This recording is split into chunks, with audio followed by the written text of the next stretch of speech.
The honourable member for Western Arctic, but I should let him know ahead of time that he will not have the 10 minutes because I must give a right of reply to the honourable member for Kildonan St. Paul before 2:30.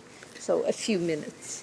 Thank you, Madam Speaker, and I'm pleased to be able to stand for even the shortest time to offer my congratulations to the member from Kildonan St. Paul in moving this bill forward. I've followed the progress of this bill through three parliaments, and I say that it's a great thing when a private member's bill moves towards completion. I think we all revel in it, and especially when the bill is such that it attracts support from the entire House.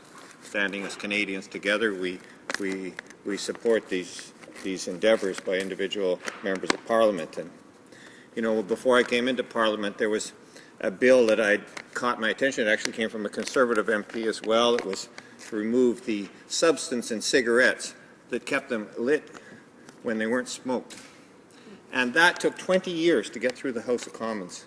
But the lives that were saved when that bill went through and that particular substance was taken out of the cigarettes so they didn't fall out of someone's fingers and set something on fire, or they didn't create secondhand smoke in the ashtray. So the value that private members can bring to this House is so important, and it sometimes puts attention on small, definitive, but extremely important issues that can change our society. And so to that endeavour, I think we should all, as MPs, salute this particular initiative.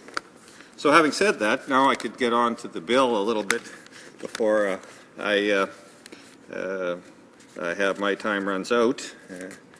And I think that the bill is, as far as it goes, it's going to work to deal with this issue.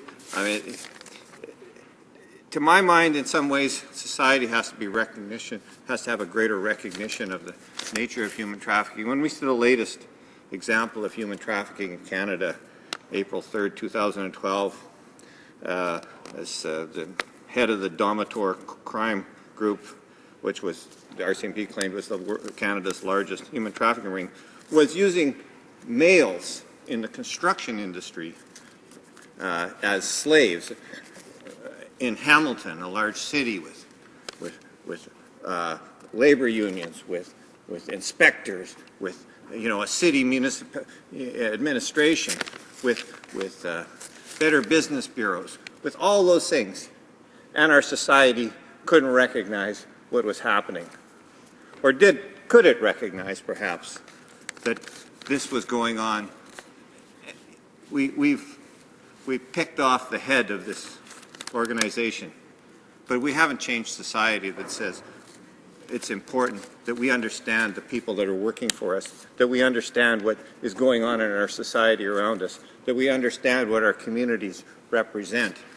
And to me, Madam Speaker, that spoke volumes about the nature of our society and how we have to move from exploitation, as we have always tried at all times, to an understanding of laws that will remove the opportunities for exploitation and will identify to citizens of this country the nature of exploitation.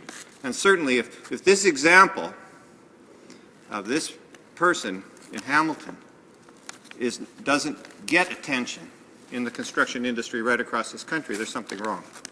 So it's a time of reflection on this as well. When this bill passes, when we recognize when we move forward in this regard, that we recognize that society still needs to improve. Society still is the answer to most of these issues. Thank you very much, Madam Speaker. I will then turn over to the honourable member for Kildonan St. Paul for her right of reply. Thank you. Today, modern slavery exists in all corners of our globe, and our resolve to eliminate it must even grow stronger. Bill C-310 will have a significant impact on the anti-human trafficking efforts of Canada here at home and as well as abroad. And I am encouraged by the strong support this legislation received at second reading, Madam Speaker, and again in committee. However, I know I have to say, I hear how supportive members opposite are, and yet I was so disappointed on March 30th when at report stage members of the official opposition, the NDP party, opposed the adoption of Bill C-310 at the beginning of the hour debate. This prevented any debate from taking place on this day. Instead of joining the Conservatives, Liberals, Blocs, and Green MPs who sought to send this important legislation right to the Senate, the NDP forced a recorded vote at report stage, a procedural move that is unheard of when there are no new amendments. The NDP's decision to oppose Bill C-310 on March 30th so they could vote for it on April 4th also dropped my bill to the bottom of the order paper. Were it not for the member for Conestoga, get it there, Bill C-310, and I'm very grateful to that member, Bill C-310 would not have come up for debate until the end of next month, and the royal assent would certainly have been put off. And I'm hoping that today all members, instead of delaying it yet another 4 days, because they've spoken in support of the bill, I'm hoping today that they will pass it straight through to the Senate. Thank you, Madam Speaker.